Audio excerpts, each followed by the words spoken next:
Hello friends, welcome to our YouTube channel. नमस्कार मित्रांनो, Sandeep sir academy या आपल्या यूट्यूब चॅनलमध्ये तुमच्या सर्वांचं स्वागत आहे. मित्रांनो, आज 20 ऑक्टोबरसाठी जे काही चालू घडामोडीवर महत्त्वपूर्ण प्रश्न आहेत, म्हणजे जे काही मोस्ट इम्पॉर्टंट क्वेश्चन आहेत, ते आपण आजच्या या व्हिडिओ सेशनमध्ये कंप्लीट करणार आहोत. त्यामुळे आपल्या या व्हिडिओला स्किप न करता शेवटपर्यंत प्रामाणिकपणे नक्कीच पाहायचंय. त्याचप्रकारे मित्रांनो, तुम्ही जर आपला अजून स्टडी विथ संदीप सर हे ॲप इन्स्टॉल केलं नसेल, तर हे ॲप देखील इन्स्टॉल करून घ्या. त्यावर तुम्हाला आपले हे सर्व पीपीटी नोट्स त्या ठिकाणी प्रोव्हाइड केलेले आहेत. ओके, चला तर मग जास्त टाइमपास न करता आजच्या व्हिडिओ सेशनला सुरुवात करूया.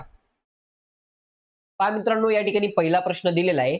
LICच्या द्वारे खालीलपैकी कोणत्या योजना सुरू करण्यात आलेल्या आहेत?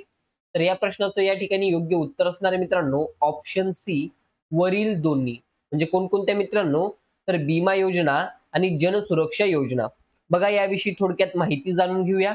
या ठिकाणी लक्षात ठेवायचं मित्रांनो की जनसुरक्षा योजना ही व्यक्तींसाठी, विशेषतः कमी उत्पन्न गटातील लोकांसाठी कमी किमतीचा विमा योजना आहे. त्यानंतर LICची बीमा लक्ष्मी ही एक नवीन सुरू झालेली जीवन विमा आणि बचत योजना आहे. त्याचप्रकारे मित्रांनो, LICची म्हणजे LICची जी काही स्थापना आहे मित्रांनो, ही 1 सप्टेंबर 1956 रोजी झालेली आहे. याचे MD किंवा CEO जे काही आहेत मित्रांनो, ते आहेत आर दोराईस्वामी आणि याचं जे काही मुख्यालय आहे मित्रांनो, हे मुंबईत आहे. ओके, चला जाऊया पुढच्या प्रश्नाकडे. बघा, या ठिकाणी पुढचा प्रश्न दिलेला आहे. जागतिक भूक निर्देशांक 2025 मध्ये भारताचा क्रमांक कितवा आहे? या प्रश्नाचं योग्य उत्तर असणार मित्रांनो ऑप्शन सी, 102. त्याच प्रकारे मित्रांनो, या ठिकाणी आपण याविषयी थोडक्यात माहिती जाणून घेऊया. बघा, 2025च्या हेनली पासपोर्ट इंडेक्स मध्ये भारत 85व्या क्रमांकावर घसरला आहे, जो 57 देशामध्ये विजा मुक्त प्रवेश देतो. गेल्या वर्षी भारताचा पासपोर्ट 62 ठिकाणी विजा मुक्त प्रवासासह यादीत 80व्या क्रमांकावर होता. ओके, चला मित्रांनो, त्याच प्रकारे आपण अजून काही निर्देशांकात भारताचा क्रमांक किती आहे हे जाणून घेऊया. बघा, सर्वात आधी हुरुन ग्लोबल युनिकॉर्न इंडेक्स 2025 मध्ये भारताचा जो काही क्रमांक आहे तो आहे 3रा. त्यानंतर फिफा क्रमवारीमध्ये भारताचा क्रमांक आहे 133वा. त्यानंतर जागतिक स्पर्धात्मक रँकिंग 2025 मध्ये भारताचा जो काही क्रमांक आहे तो आहे 41वा. त्यानंतर जागतिक शांतता निर्देशांक मध्ये भारताचा जो काही क्रमांक आहे तो आहे 115वा. त्यानंतर मानव विकास निर्देशांक 2025 मध्ये भारताचा 130वा क्रमांक आहे. त्यानंतर वर्ल्ड टॅलेंट रँकिंग 2025 मध्ये भारताचा 63वा क्रमांक आहे. त्यानंतर जागतिक नवोन्मेष निर्देशांक 2025 मध्ये भारताचा 38वा क्रमांक आहे.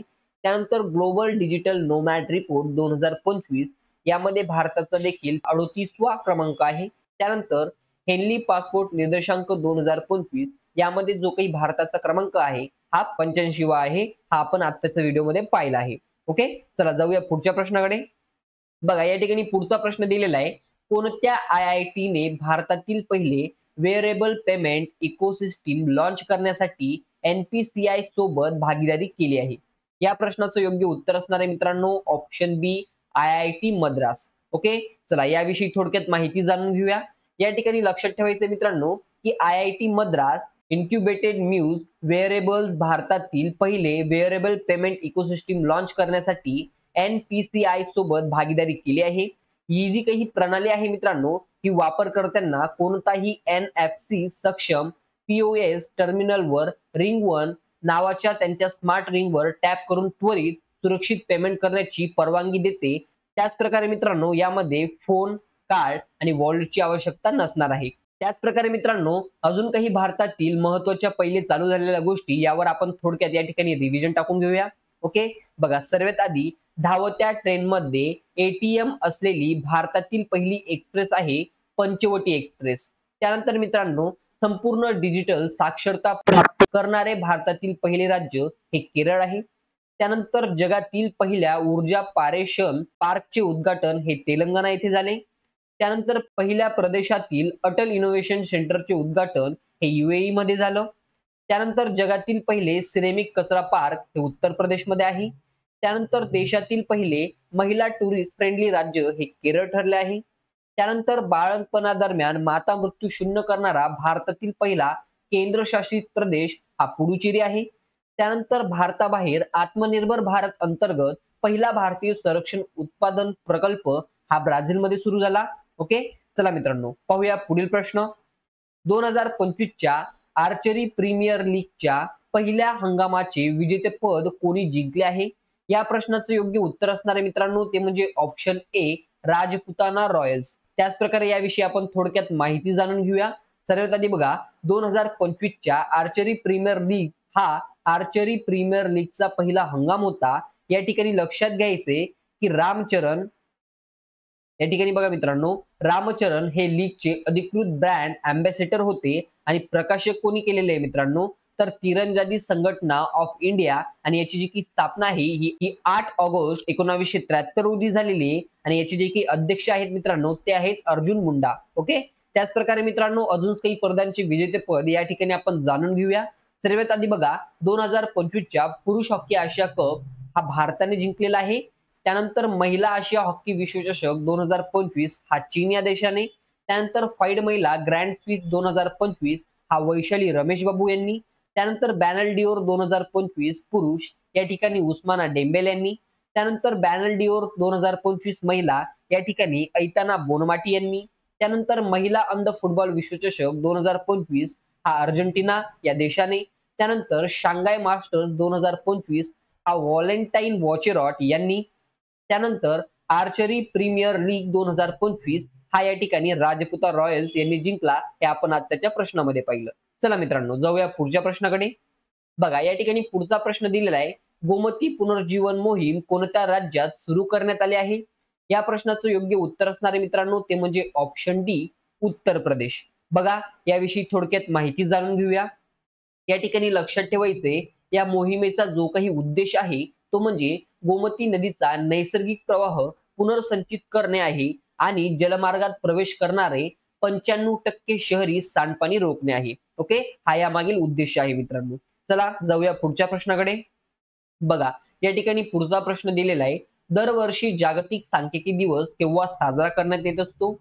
तर या प्रश्नाचं योग्य उत्तर असणारे मित्रांनो ऑप्शन सी, 20 ऑक्टोबर. याविषयी थोडक्यात माहिती जाणून घेऊया.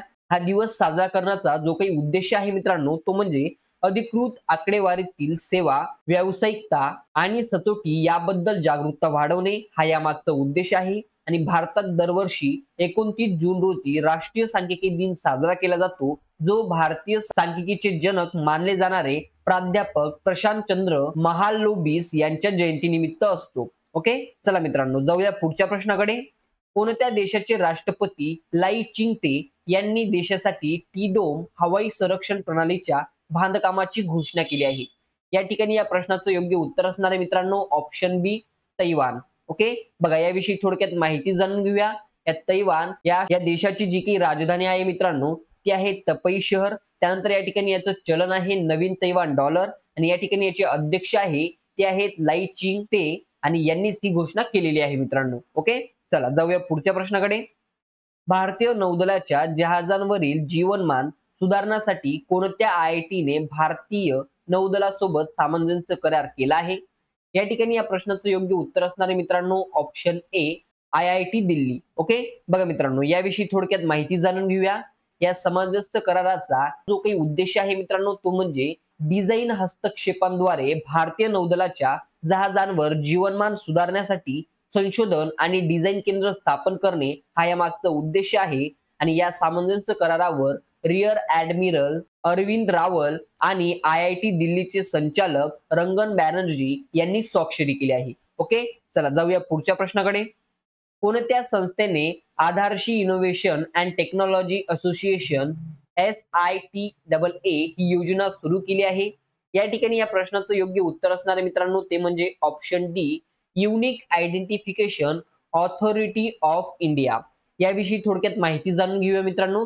सर्वात आधी SITAA या योजनेचा जो काही फुल फॉर्म आहे तो म्हणजे scheme of innovation and technology association with Aadhaar. Okay, त्या प्रकारे मित्रांनो भारताची डिजिटल ओळख परिसंस्था मजबूत करणे आणि डीफेक, स्पूफिंग आणि प्रेझेंटेशन हल्ल्यांसारख्या सुरक्षा धोक्यांना तोंड देणे हे मागचं उद्दिष्ट आहे. या ठिकाणी लक्षात ठेवायचंय.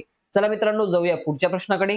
रिझर्व्ह बँक ऑफ इंडियाच्या अहवालानुसार कोणत्या भारतीय राज्यात UPI व्यवहारांची दरोडाई वापराची तीव्रता सर्वाधिक आहे? या प्रश्नाचं योग्य उत्तर असणार आहे मित्रांनो ते म्हणजे ऑप्शन सी तेलंगणा. बघा याविषयी थोडक्यात माहिती जाणून घेऊया. या ठिकाणी लक्षात घ्यायचंय की रिझर्व्ह बँक ऑफ इंडिया म्हणजेच RBI च्या बुलेटिन नुसार तेलंगणामध्ये युनिफाईड पेमेंट्स इंटरफेस म्हणजे UPI वापराची तीव्रता सर्वाधिक आहे. त्यानंतर कर्नाटक, आंध्र प्रदेश, दिल्ली आणि महाराष्ट्राचा क्रमांक लागतो. या ठिकाणी हे लक्षात ठेवायचंय. चला मित्रांनो जाऊया पुढच्या प्रश्नाकडे. अलीकडेच खटले कमी करण्यासाठी विश्वास योजना कोणी सुरू केली आहे? या प्रश्नाचं योग्य उत्तर असणार आहे मित्रांनो ऑप्शन बी डॉक्टर मनसुख मांडविया. या ठिकाणी याविषयी थोडक्यात माहिती जाणून घेऊया मित्रांनो. बघा कर्मचारी भविष्य निर्वाह निधी आणि विविध तरतुदी कायद्याअंतर्गत तर्कसंगत दंडात्मक भरपाई सादर करून खटले कमी हा या योजनेचा उद्देश आहे. या ठिकाणी लक्षात ठेवायचे. चला मित्रांनो पाहूया पुढचा प्रश्न.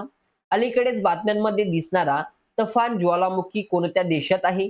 या प्रश्नाचं योग्य उत्तर असणार आहे मित्रांनो ऑप्शन ए इराण. बघा याविषयी थोडक्यात माहिती जाणून घेऊया. इराणमधील तफान ज्वालामुखी 7 लाख वर्षानंतर पुन्हा जागे होण्याची चिन्हे दाखवत आहे.